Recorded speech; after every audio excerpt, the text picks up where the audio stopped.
Bonjour à tous et bienvenue sur Monaco Info. Nous sommes le vendredi 22 juin et voici les titres qui seront développés dans cette édition de fin de semaine.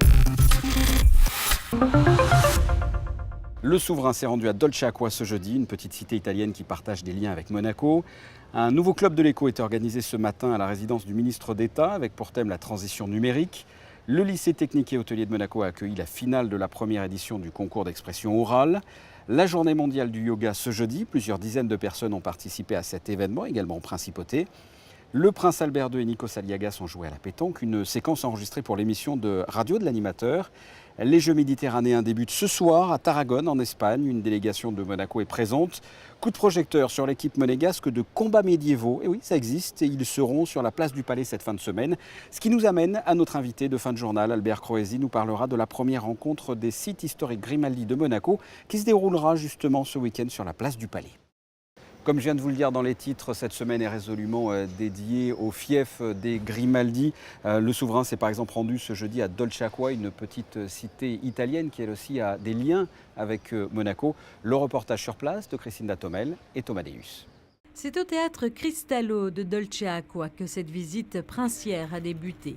Après avoir partagé les souvenirs qui unissent la principauté de Monaco à cette petite commune italienne, c'est en présence des membres du conseil communal que le maire Fulvio Gazzola a conféré la citoyenneté d'honneur au prince Albert II. Une reconnaissance qui démontre les liens forts qui unissent les deux territoires, des liens qui remontent à 1491. Ce sont des souvenirs du passé. À la fin 1400, la princesse Françoise Grimaldi se marie avec Luc Doria, interrompant ainsi une longue période d'affrontements résultant de l'appartenance des Doria au parti Gibelin et des Grimaldi au parti Guelf. C'est un mariage d'amour et très heureuse à Dolce Acqua, la princesse fera réaliser une fresque représentant Sainte Dévote.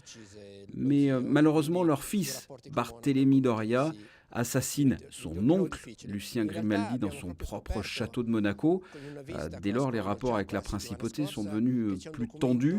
Mais nous avons trouvé un document qui promettait fidélité et confiance envers la principauté de Monaco. Depuis, le temps a passé et depuis 2013, nous avons renoué ces liens grâce à la première visite du prince Albert ici à Dolce Acqua.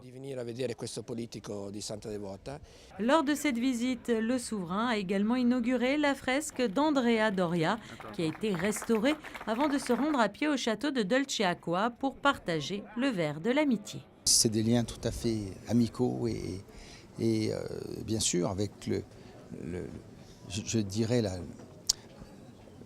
l'histoire qui nous porte et qui est là, certes une histoire qui a été un petit peu tumultueuse il y a fort longtemps, mais maintenant ce sont des rapports tout en célébrant le passé. Et il y a eu aussi des belles pages entre les familles Doria et Grimaldi, mais c'est surtout aussi de s'inscrire dans le présent et de voir fort de ces liens du passé, comment ils peuvent perdurer aujourd'hui et comment aussi ils peuvent être la base pour de bonnes relations dans le futur et pour des projets concrets. Ce qui est important avec ces territoires qui ont un lien ancien avec ma famille et avec la principauté, c'est d'essayer d'aider aussi à la valorisation de ces territoires et aussi de faire des projets en commun. Et je crois que c'est ça aussi l'essence même de l'idée derrière l'association Site historique Grimaldi de Monaco. Après une visite en 2013 et une seconde en 2015, le prince Albert prouve une fois encore par sa présence aujourd'hui les bonnes relations qu'entretiennent la principauté de Monaco et Dolce Acqua. En 2016, une salle multimédia a même été inaugurée dans le château, un espace qui relate les liens entre les Doria et les Grimaldi. Site historique des Grimaldi de Monaco, Dolce Acqua sera le prochain fief mis à l'honneur sur la place du Palais en 2019 à l'occasion des feux de la Saint-Jean. Un nouveau club de l'écho a été organisé ce vendredi au ministère d'État. Les rendez-vous proposés par le club permettent toujours d'en savoir plus sur des sujets liés à l'actualité. Et aujourd'hui, il était question de la transition numérique. Sandrine Nègre. La principauté est prête et souhaite prendre le virage du numérique, et ce sous l'impulsion du prince Albert II, bien sûr, du ministre d'État et du gouvernement, mais pas seulement. La mairie, le Conseil national, la SMEG, Monaco Télécom, la SBM, le Grimaldi Forum et le MEB, pour ne citer que, sont tout aussi motivés. Frédéric Ginta a dressé un état des lieux, infrastructure bonne et solide, fibre et mobilité 4G, Monaco Tech. Des entreprises comme Google et Amazon sont prêtes à vouloir travailler avec la principauté. Des points sont perfectibles, à l'image des infrastructures informatiques de l'administration, de la dématérialisation des services et de l'aspect connecté de la ville qui ne l'est pas assez à ce jour. Nous, notre vision de la transition numérique à Monaco, c'est vraiment la haute couture numérique au service des usagers et des entreprises. L'expérience de vie à Monaco soit meilleure, encore meilleure, parce qu'aujourd'hui Monaco est l'endroit qui offre la meilleure expérience de vie au monde, qu'on parle de santé, d'éducation, de sécurité, de mobilité, de qualité de vie, d'environnement, avec les engagements du souverain. On pense que le numérique peut rajouter une brique en plus et rendre cette expérience encore plus exceptionnelle. Donc là, on a priorisé effectivement les chantiers de l'éducation. On fait un gros travail sur la e-santé et on réfléchit aussi beaucoup à la mobilité. Impossible de présenter le Monaco numérique de demain et la Smart City sans évoquer l'importance que prendra la machine, non pas pour remplacer l'humain, mais pour lui permettre de gagner du temps et donc d'apporter davantage de valeur ajoutée. On peut tout à fait penser dans 3 ans que les élèves auront une éducation qui sera faite à leurs mains, avec des exercices dédiés qui ne seront pas les mêmes que ceux de leurs voisins, parce que la machine aura compris le niveau auquel vous êtes en maths, ce dont vous avez besoin pour grandir et progresser. On se pose la question sérieusement du mobilier connecté, abribus, mobilier urbain, est-ce qu'il va connecter ? Nouvelle intranet dans l'administration, investissement pour le cloud souverain. Sachez qu'une réflexion est en cours sur une plateforme de formation numérique destinée aux fonctionnaires et agents de l'État avec des locaux afin de leur offrir le meilleur de ce monde numérique. Une nouvelle initiative en principauté. Jeudi dernier, le lycée technique et hôtelier de Monaco accueillait la finale de la première édition du concours d'expression orale organisé par la section monégasque de l'AMOPA. Les explications de Frédéric Quignon. Jouer avec les mots, voilà le nom du concours d'expression orale organisé pour la première fois cette année par l'AMOPA Monaco en partenariat avec la direction de l'éducation nationale, de la jeunesse et des sports. Le principe est simple, contribuer à la maîtrise de l'expression orale, de la prise de parole en public. Le concours était réservé aux élèves de CM2 ou 7e et 6e. 17 classes des établissements de la principauté se sont prises au jeu. Une épreuve qui s'est déroulée en 2 temps, une demi-finale, sorte de sélection, puis la finale au lycée technique et hôtelier de Monaco. Les enseignants, surtout pour les éliminatoires, étaient libres de choisir un texte qui s'adaptait à ce qu'ils faisaient en classe, de telle manière à ne pas les surcharger de travail, de telle manière à ce que les enfants puissent rester toujours concentrés dans le travail scolaire en priorité et que ceci vienne comme, dirions-nous, un divertissement. Et je crois qu'ils ont très bien réussi. Par contre, pour les finales, évidemment, les sujets étaient imposés. C'est pour ça que nous avons choisi une scène, somme toute amusante, du Malade imaginaire. Et les CM2 avaient libre choix, c'est-à-dire Prévert ou La Fontaine. Premier à monter sur scène devant camarades de classe et jury, Giada et Florent ont interprété L'Oiseau lyre, un poème de Jacques Prévert. Et l'oiseau lyre joue, l'enfant chante et le professeur crie. Quand vous aurez fini de faire le pitre, mais tous les autres enfants entendent de la musique et les murs de la classe s'écroulent tranquillement. 2 et 2, 4, 4 et 4, 8, 8 et 8, 16. Mais voilà l'oiseau lyre qui passe dans le ciel. Après délibération du jury, Giada remporte le premier prix. Pendant des mois et des mois, j'ai appris plusieurs poésies et je les ai filmées, mes poésies, et je les ai envoyées dans des autres classes pour voter. Et on m'a voté avec mon camarade Florent. Et puis je suis venue, j'ai participé à ce concours et c'était un petit peu stressant, mais ça va. Place ensuite à un grand classique, Le Malade imaginaire de Molière. Fatou et Manon décrochent le premier prix. voilà l'affaire. Eh bien, ma sœur est venue après. Eh bien, elle lui disait « Sortez, sortez, vous me mettez au désespoir !» Gil et Louise terminent-elles deuxième, même si elles n'ont pas pu finir leur prestation à cause du trac. Surtout qu'ils prennent conscience qu'ils seront obligés et amenés au fil de leur vie à parler sans arrêt. Donc, on essaye de les mettre dans les meilleures conditions devant un public. Vous avez vu, ce n'est pas évident. Il y en a qui ont été trop stressés pour pouvoir continuer, ce qui nous a fort gênés, soyons clairs, mais c'était formidable. Le rendez-vous est déjà pris pour la deuxième édition l'an prochain avec encore plus de classes concernées et de participants. On passe au reste de l'actualité, c'est aussi en bref et en images. La mairie de Monaco inaugurait son nouveau hall. 7 mois de travaux auront été nécessaires afin de redonner au lieu son éclat d'antan. Un nouveau hall plus lumineux et plus spacieux qui répond aux attentes du conseil communal. À l'occasion de son traditionnel cocktail d'été, le Yacht Club de Monaco a réuni l'ensemble de ses membres sous la présidence du prince Albert II. Et comme le veut la tradition, ils ont accueilli les nouveaux membres intronisés. Plusieurs dizaines de personnes ont participé hier sur les terrasses du casino à une séance de yoga normale. C'était la journée mondiale du yoga, une discipline qui connaît un certain engouement. Reportage de notre spécialiste Dominique Poulain.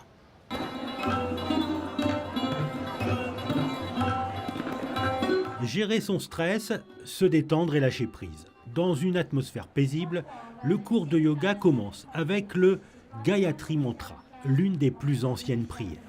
Sur les terrasses du casino, plusieurs dizaines de personnes enchaînent les postures sur les tapis de sol. C'est la journée mondiale du yoga. Cette discipline est le moyen de mener une vie calme, créative et heureuse. Elle peut montrer la voie pour avoir raison des tensions et de l'anxiété. Pour aider les gens avec le stress, pour rendre les gens plus heureux. Comment expliquez-vous qu'aujourd'hui il y ait de plus en plus de gens qui pratiquent le yoga ? Parce que notre société va trop vite, parce qu'il y a beaucoup de turbulences à l'extérieur, tandis qu'à l'intérieur de nous, il y a une ouverture, une bonté fondamentale qu'on peut trouver, et ça aide à nous unir à nous-mêmes et aux autres. Certains mouvements ressemblent à de la gymnastique, mais la comparaison s'arrête là. Le yoga est une discipline indienne à la fois spirituelle et corporelle. Ici, la concentration est extrême et les pratiquants sont séduits par les sensations atypiques et le bien-être obtenu. Je suis devenue un peu dépendante du yoga parce que ça me fait du bien physiquement et psychologiquement, les deux. Donc je ne peux plus vivre sans le yoga.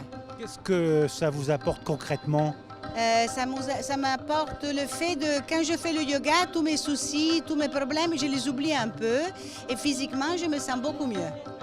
Juliette, toi aussi tu fais du yoga ? Oui. Qu'est-ce qui te plaît ? La relaxation et c'est un moment de détente. Ça m'apporte beaucoup de calme, beaucoup de recentrage. Et c'est important parce qu'on a des vies un petit peu agitées, donc ça recentre, ça calme, ça permet d'avoir une vie plus posée, d'être plus centré. Le yoga a connu un certain engouement ces dernières années. Plus de 250 millions de personnes pratiquent cette discipline dans le monde.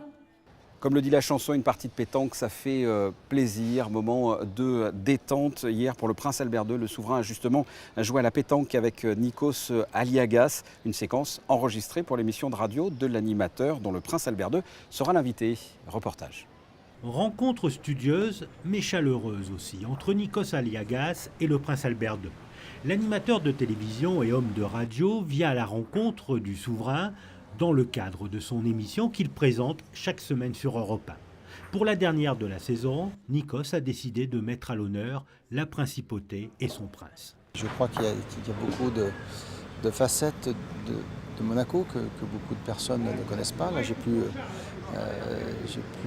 d'idées Nikos Aliagas dans les coulisses du palais un petit peu, et je crois qu'il a beaucoup apprécié parce qu'il y a des tas de métiers que les gens ne soupçonnent pas qui sont au palais, qui sont parmi les 25 corps de métier au palais. Donc voilà, c'est une fierté que de faire découvrir un petit peu la principauté telle que peu de gens ont l'occasion de la voir.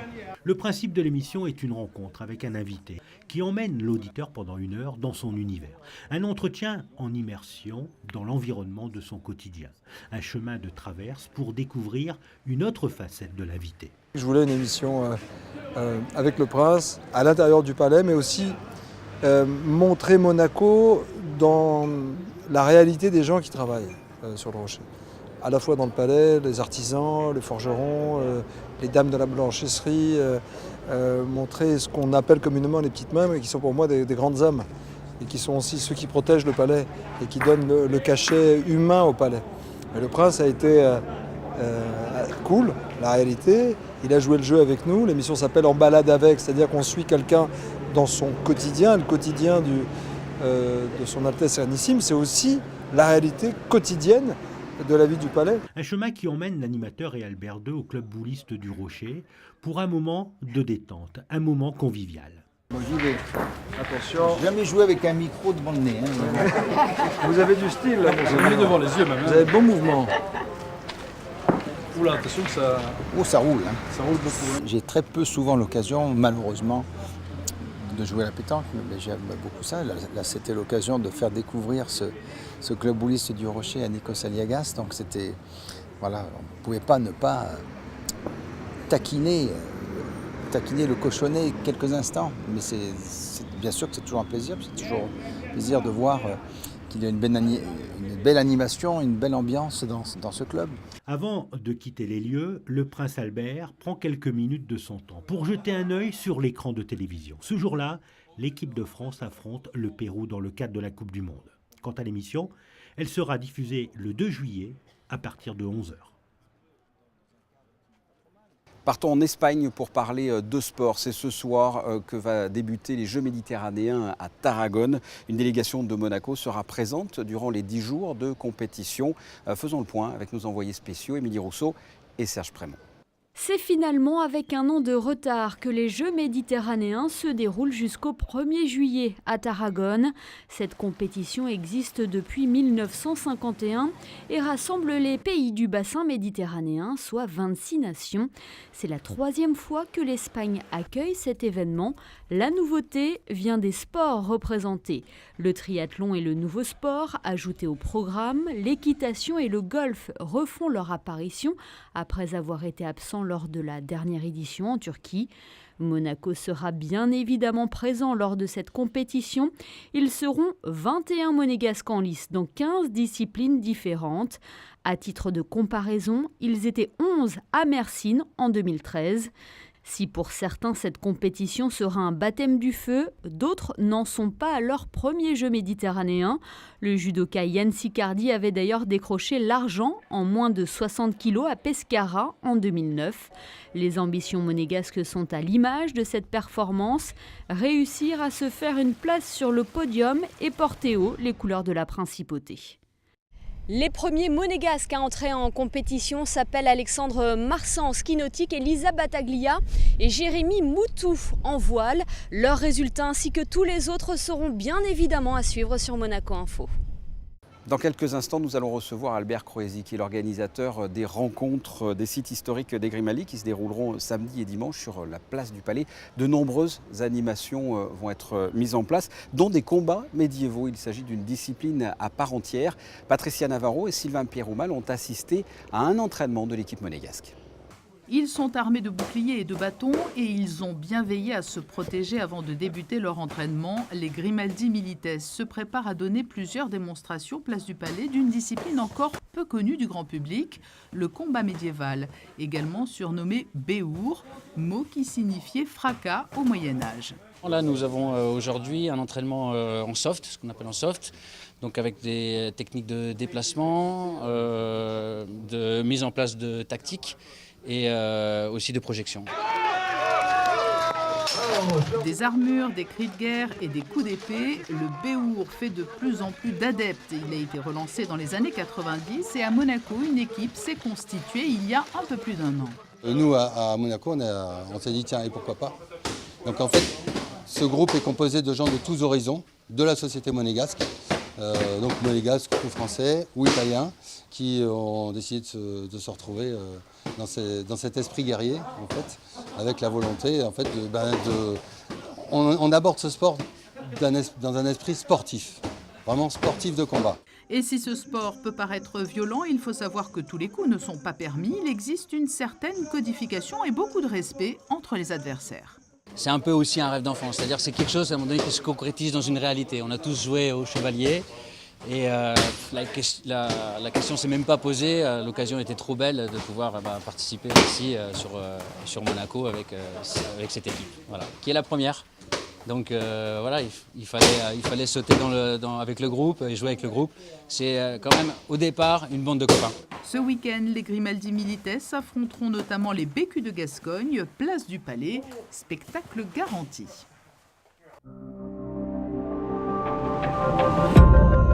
Et il est temps de recevoir notre invité du week-end. Aujourd'hui, il s'agit d'Albert Croisi. Bonjour. Bonjour. Et on va parler avec vous de la première rencontre des sites historiques Grimaldi de Monaco. Quoi qu'est-ce ? Qu'est-ce que c'est ? Tout à fait, quoi qu'est-ce ? Alors, tout le monde sait que le souverain prend énormément de plaisir à aller visiter les sites historiques des Grimaldi de Monaco, les anciens fiefs, comme l'on dit. Il y en a énormément en France, il y en a aussi en Italie. Et depuis quelques années, il émet le souhait de les recevoir lui aussi en principauté.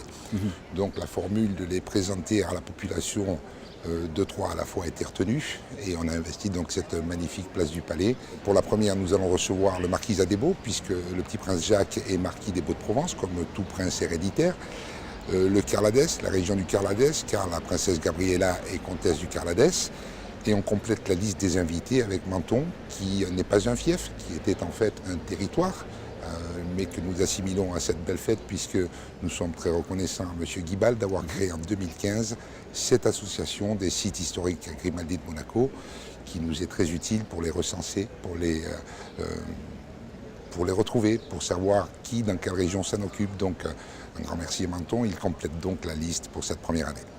C'est vrai que cette semaine, ça a été particulier. Il y a eu le dévoilement de la plaque à la Turbie, où justement M. Guibal était présent. Il y a eu Dolce Acqua. On est vraiment dans la semaine des fiefs historiques de la Oui, ça tombe comme ça. C'est une fatalité que ça tombe au même moment, mais effectivement, on a posé la 3e plaque d'entrée de ville au village de la Turbie.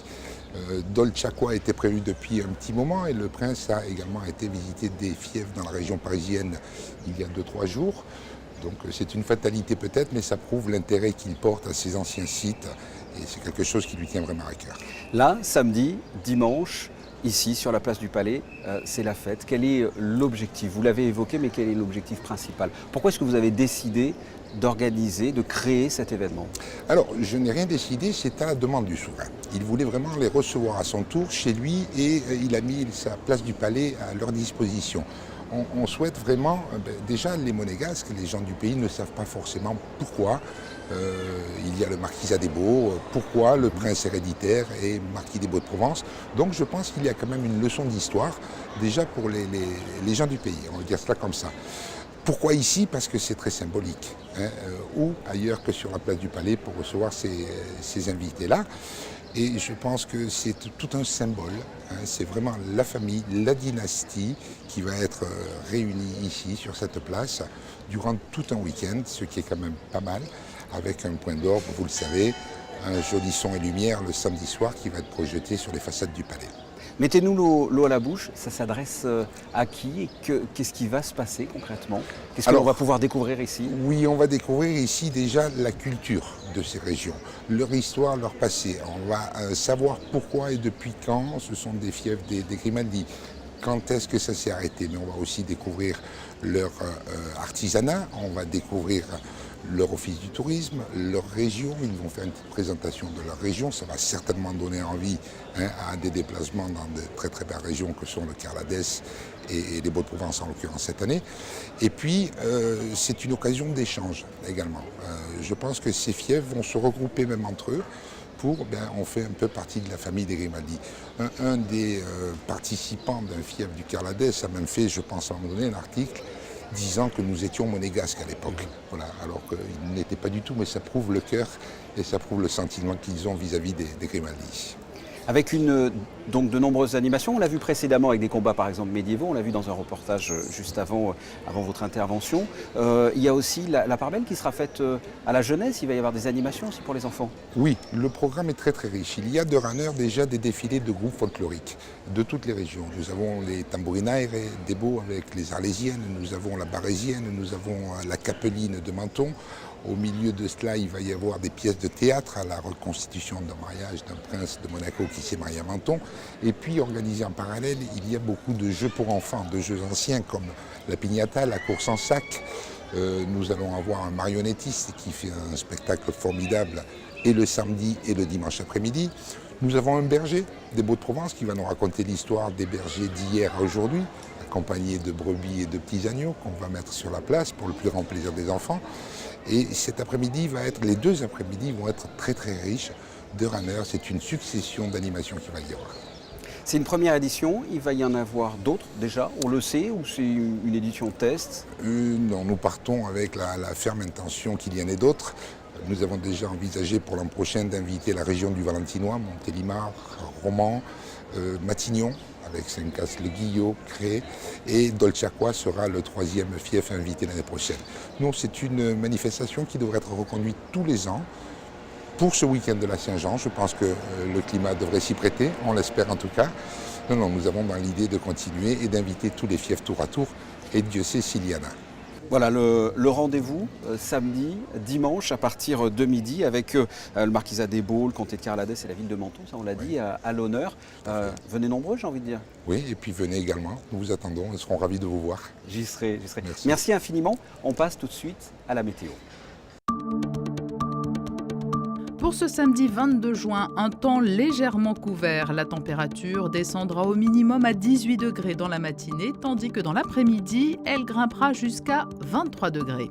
Dimanche, les températures seront en baisse, 18 degrés dans la matinée et 21 degrés dans l'après-midi. Des orages sont annoncés pour cette journée. À partir de lundi, une nouvelle semaine commence et les températures remonteront petit à petit. Mais dès jeudi, les orages devraient être de retour. Ce journal est terminé. Merci de votre fidélité. La suite de vos programmes.